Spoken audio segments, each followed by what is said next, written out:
Hello friends, welcome to test time GS. Friends, आज हम आपके लिए लेके आए हैं कुछ वन लीनियर पॉइंट, वो भी भारतीय राज्य व्यवस्था पर। ये वो वन लीनियर इंपॉर्टेंट पॉइंट्स हैं जिनको एग्ज़ाम की दृष्टि से देख करके बनाया गया है। तो चलिए स्टार्ट करते हैं हमारा ये आज का सेशन जो है। अगर आपको अच्छा लगे तो वीडियो को लाइक कर दें और अपना सुझाव कमेंट बॉक्स में ज़रूर दें। संविधान सभा का गठन किया गया था। तो संविधान सभा का गठन किया गया था कैबिनेट मिशन 1946 की सिफारिश पर जो है। भारतीय संविधान के निर्माण में लगा समय, तो भारतीय जो संविधान का निर्माण था उसमें जो समय लगा था वो लगा था 2 वर्ष 11 माह 18 दिन का कुल समय इसमें संविधान को बनाने में जो है लगा था। पाकिस्तान के लिए पृथक संविधान सभा गठित की गई थी, तो वो की गई थी आपकी 26 जुलाई 1947 को। अगला, शुरुआत में संविधान सभा में सदस्यों की संख्या 389 थी। जो शुरुआत में प्रारंभ में था वो 389 थी, लेकिन देश के विभाजन के बाद संविधान में सदस्य जो रह गए थे वो 299 रह गए थे। अगर बात करें हम भारतीय संविधान की प्रकृति की, तो जो भारत का संविधान है वो एकात्मक एवं संघात्मक है। संविधान सभा में जो है किस रियासत के प्रतिनिधियों ने भाग नहीं लिया था, तो वो था हैदराबाद। हैदराबाद जो रियासत थी उसके प्रतिनिधियों ने संविधान सभा में भाग नहीं लिया था। संविधान सभा की जो प्रथम बैठक जो 9 दिसंबर 1946 को जो पहली बैठक हुई थी, उसकी जो अध्यक्षता की थी वो सच्चिदानंद सिन्हा ने की थी। डॉक्टर सच्चिदानंद सिन्हा ने इसकी पहली अध्यक्षता जो है की थी, प्रथम बैठक की अध्यक्षता। ये अस्थायी अध्यक्ष थे। संविधान सभा के अस्थायी अध्यक्ष जो थे वो थे डॉक्टर सच्चिदानंद सिन्हा। और भारत की संविधान निर्मात्री सभा में जो संवैधानिक सलाहकार थे वो थे वी.एन. राव। ठीक है, वी.एन. राव का पूरा नाम है बेनेगल नरसिंह राव। याद रखिएगा, आपको बहुत जगह पर लिखा हुआ मिलेगा वी.एन. राव, तो उनका पूरा नाम था बेनेगल नरसिंह राव। डॉक्टर राजेंद्र प्रसाद संविधान सभा के स्थायी अध्यक्ष चुने गए थे। जो डॉक्टर राजेंद्र प्रसाद थे ये संविधान सभा के स्थायी अध्यक्ष कब चुने गए थे, तो वो चुने गए थे 11 दिसंबर 1946 को। और जबकि पहले अस्थायी जो अध्यक्ष थे वो थे डॉक्टर सच्चिदानंद सिन्हा। अगला पॉइंट है, संविधान सभा का प्रारूप तैयार किया गया था। तो जो प्रारूप तैयार किया गया था वो किया गया था वी.एन. राव के द्वारा। बेनेगल नरसिंह राव के द्वारा जो है संविधान सभा का प्रारूप तैयार किया गया था। प्रारूप समिति 29 अगस्त 1947 को गठित हुई थी। इसके अध्यक्ष थे डॉक्टर भीमराव अम्बेडकर। तो प्रारूप समिति के जो अध्यक्ष हैं वो डॉक्टर भीमराव अम्बेडकर थे, और जो प्रारूप तैयार किया गया था संविधान सभा का वो था वी.एन. राव के द्वारा। और पहले कानून मंत्री जो थे, हमारे देश के पहले प्रथम कानून मंत्री थे वो थे डॉक्टर भीमराव अम्बेडकर।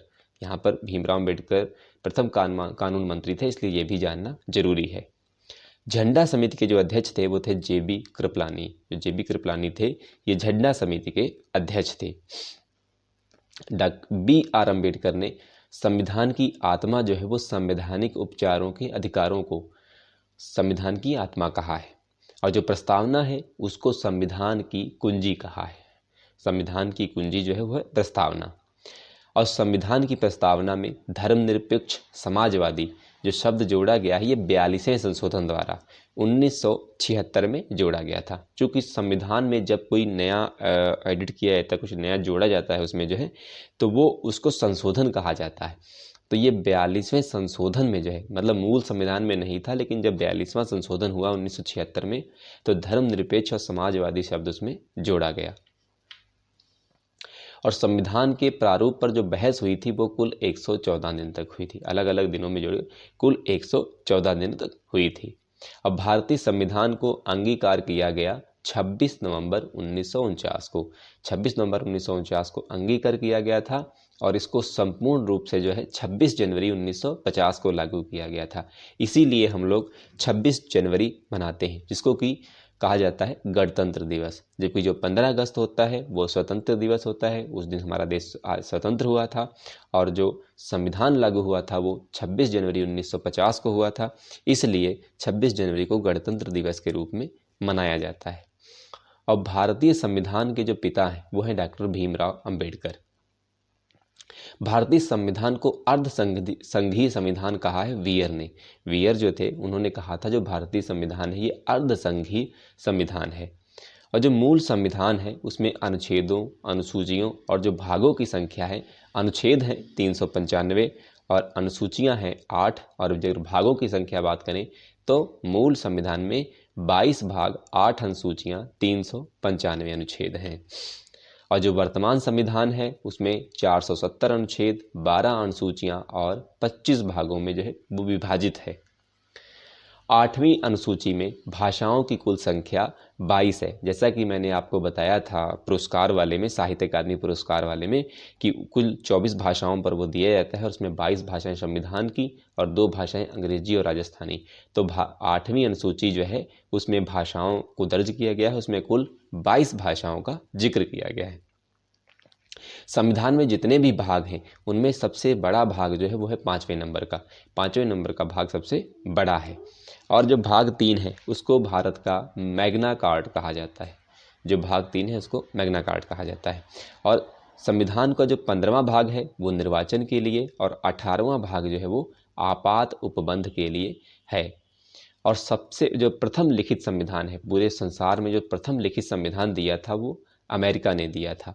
और जो सबसे बड़ा संविधान है वो है भारत का। नए राज्यों का प्रवेश या स्थापना की शक्ति प्रदान की थी अनुच्छेद 2 में। अनुच्छेद 2 में जो है नए राज्यों का प्रवेश और स्थापना की शक्ति जो दी गई है वो अनुच्छेद 2 में है। अनुच्छेद 3 के तहत नए राज्यों का निर्माण, वर्तमान राज्यों के क्षेत्र, सीमाओं या नामों में परिवर्तन करने का अधिकार है संसद को। संसद के द्वारा जो है संसद जो है वो बदल सकती है, लेकिन अनुच्छेद 3 के तहत जो है वो राज्यों का निर्माण कर सकती है, राज्यों के नाम में परिवर्तन कर सकती है या एक राज्य को 2 जगह पर डिवाइड करके बना सकती है। जैसे हाल ही में जम्मू कश्मीर में हमने देखा था कि लद्दाख और जम्मू कश्मीर को 2 अलग राज्यों में किया गया था। और भाषाई आधार पर गठित होने वाला जो प्रथम राज्य है वो है आंध्र प्रदेश। 1953 में इसको गठित किया गया था। 7वां संवैधानिक संशोधन 1956 जो संबंधित है वो राज्यों के भाषाई आधार पर पुनर्गठन को लेकर है। ये 7वां संवैधानिक संशोधन हुआ था 1956 में। फिर जो गोवा पूर्ण राज्य बना, गोवा जो पूर्ण राज्य बना था वो 56वें संशोधन के द्वारा जो है 1987 में उसको जो है गोवा को पूर्ण रूप से भारत का राज्य का दर्जा दिया गया। तो यहाँ पर ये कुछ हमारे इम्पोर्टेंट 1 लीनियर क्वेश्चंस थे भारतीय राज्य व्यवस्था को लेकर के। अगर आपको ये सीरीज अच्छी लगी हो और अगर आपको और आगे सीरीज चाहिए या और किसी टॉपिक पर चाहिए तो आप हमें कमेंट में अपने सुझाव दे सकते हैं। जो है मिलते हैं अगले वीडियो में और आपसे रिक्वेस्ट करेंगे कि हमारी प्लेलिस्ट पर मौजूद जितने भी वीडियोस हैं उनको एक बार जा कर के आप ज़रूर देखिए। अगर आपको अच्छे लगें तो हमारे चैनल को सब्सक्राइब कीजिए। मिलते हैं अगले वीडियो में नए टॉपिक के साथ।